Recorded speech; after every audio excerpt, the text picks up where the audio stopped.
1929 में गाज़ी इल्मदीन शहीद की लाहौर हाई कोर्ट में पेशी के दौरान कायदे आज़म ने पहली बार इस होटल में क़याम किया।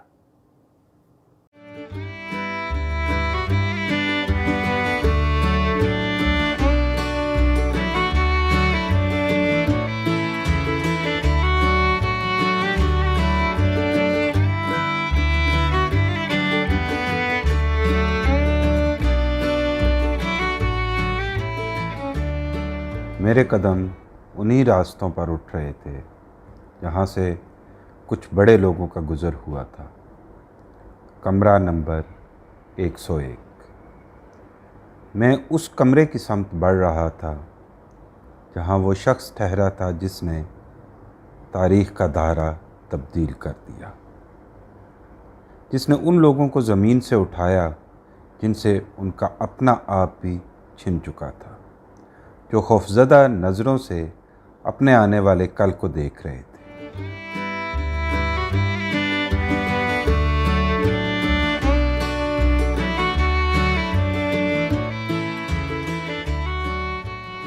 मैं कमरे के सामने पहुंचा, मेरी नज़रें अकीदत से झुक गईं।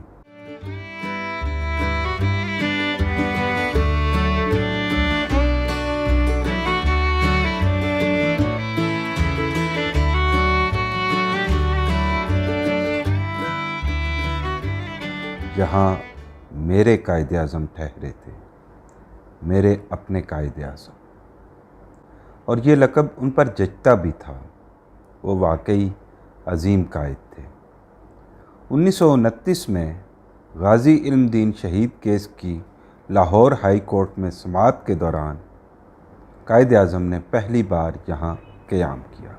एक लम्हे को मेरी आँखें दरवाज़े के आर पार हो गईं।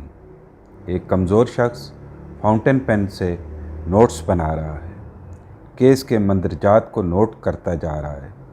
सिगरेट पर सिगरेट सुलगते हैं और रात के आखिरी पहर वो शख्स आराम के लिए कमर सीधी करता है। एक लम्हे में कितने ही मनाजिर मेरी आंखों के सामने से गुज़र गए।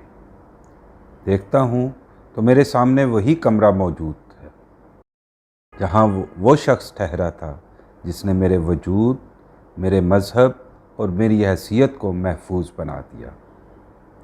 मेरे लिए यही बहुत था कि मैं उस फ़ज़ा में मौजूद था जहाँ मेरे कायदे आज़म ने सांस ली थी।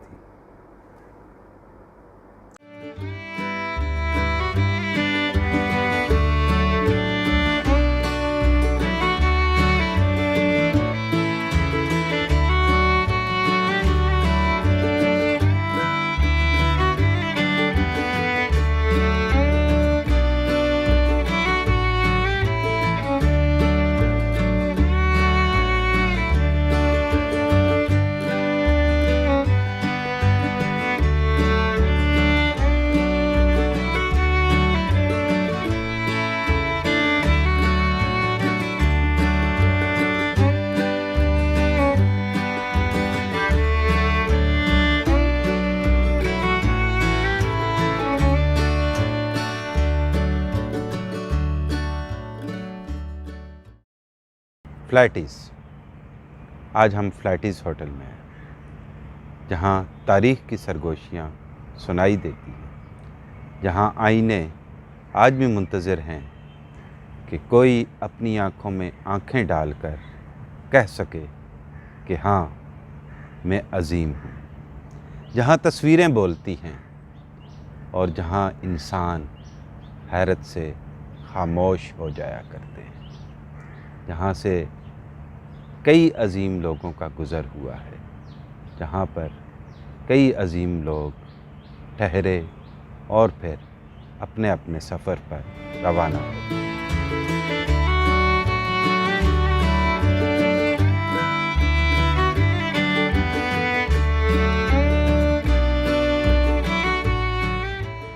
(1880) वो साल जब इटली के एक रईसज़ादे को ख़याल आया कि एक ऐसी रूमान परवर जगह होनी चाहिए कि जहाँ लोग सस्ता सकें, जहाँ इत्मीनान से लोग रह सकें और अपने ज़ौक़ की तस्कीन कर सकें। मरी में सेसल, पेशावर में डीन्स, पिंडी में फ्लैशमैन और लाहौर में फ्लैटीज़ होटल की बुनियाद रखी गई। कोशिश की गई कि रॉयल तर्ज पे इसकी तामीर को तवज्जो दी जा सके। फ्लैटीज़ होटल क्यों मशहूर है, आपको इस तमाम वीडियो में मुख्तलिफ़ हवालों से बताया जाएगा। फ्लैटीज़ होटल की बुनियाद तो 1880 में फ्लैटीज़ ने नामी एक इटालियन ने रखी। उस वक्त यहाँ पर मुख्तलिफ़ दरख्त थे।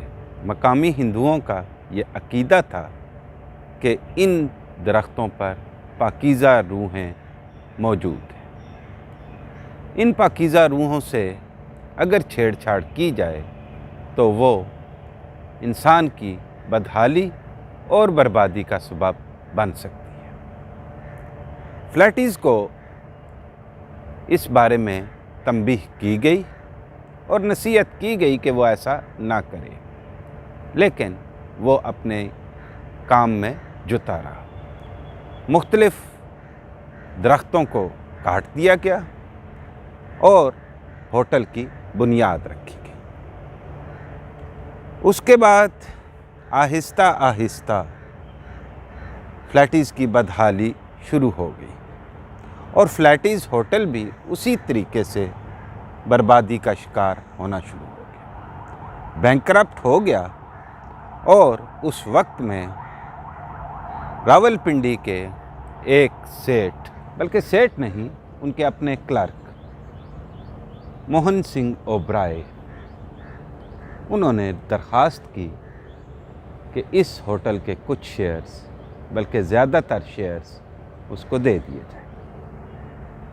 मोहन सिंह ने जब ये दरख्वास्त की तो फ्लैटीज़ ने कोई एतराज़ ना किया। वो उस हालत में था कि अगर कोई उससे ये होटल मुफ्त में भी ले लेता तो शायद उसके लिए ये बुरा सौदा नहीं था। मोहन सिंह के पास आते ही इस होटल की तकदीर बदलनी शुरू हो गई। यह होटल दिन दुगनी रात चौगनी तरक्की करता गया। शायद आप न जानते हों कि वो मोहन सिंह ओबराय होटल का मालिक था। वही ओबराय जिसका ताल्लुक़ अजमल कसाब के साथ भी निकलता है।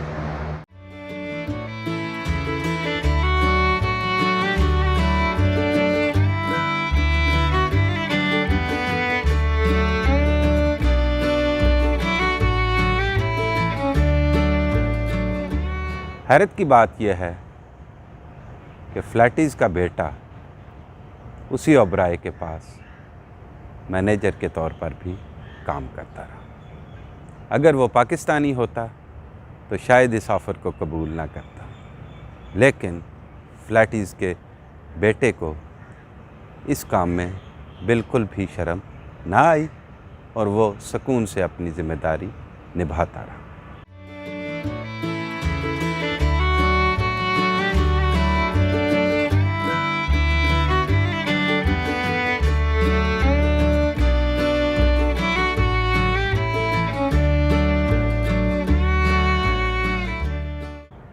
क्या आप जानते हैं कि लाहौर में हॉलीवुड की भी कोई फ़िल्म बनी थी?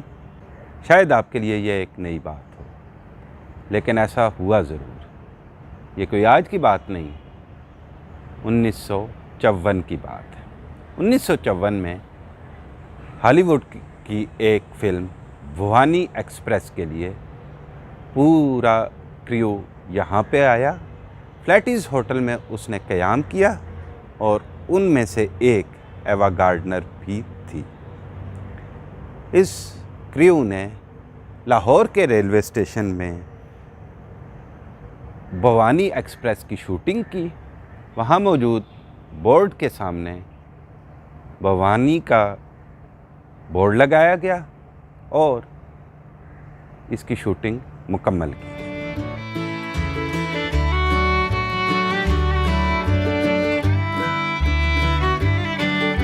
होटल के एक कोने में एवा गार्डनर ठहरी थी, एक साहिरा, एक हसीना, जिसकी अदा पर एक ज़माना फ़िदा था।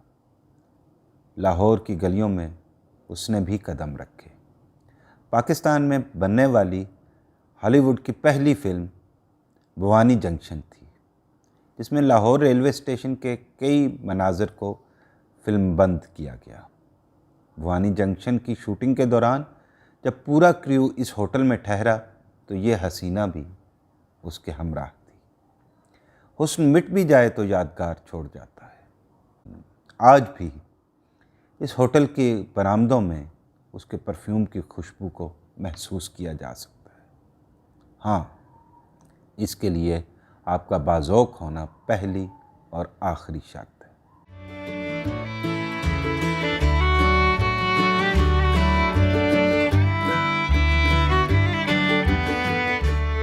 मोहम्मद रफ़ी।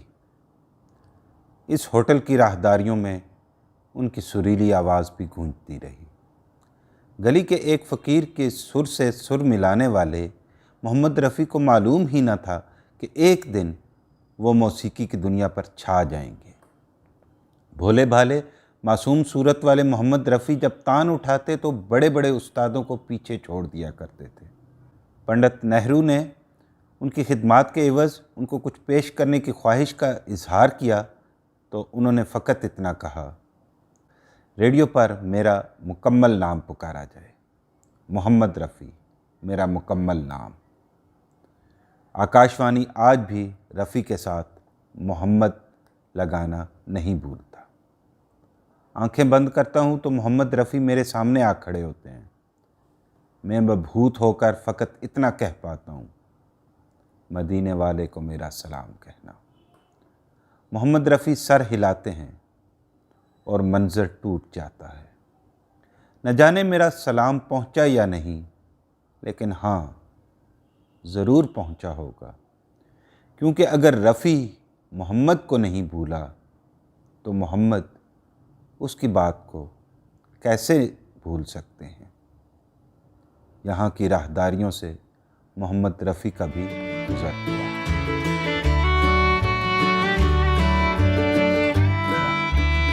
अब एक एक करके कितने ही चेहरे सामने आ रहे हैं।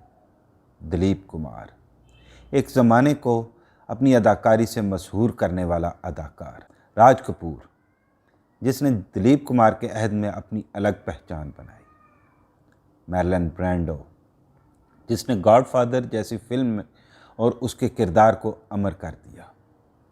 सारा आगा खान, लॉर्ड माउंटबेटन, पंडित नेहरू और कितने ही बड़े लोग यहाँ ठहरे, क़याम किया और रुखसत हो गए। मैं इस फ़िज़ा में उनकी मौजूदगी को महसूस कर रहा हूँ।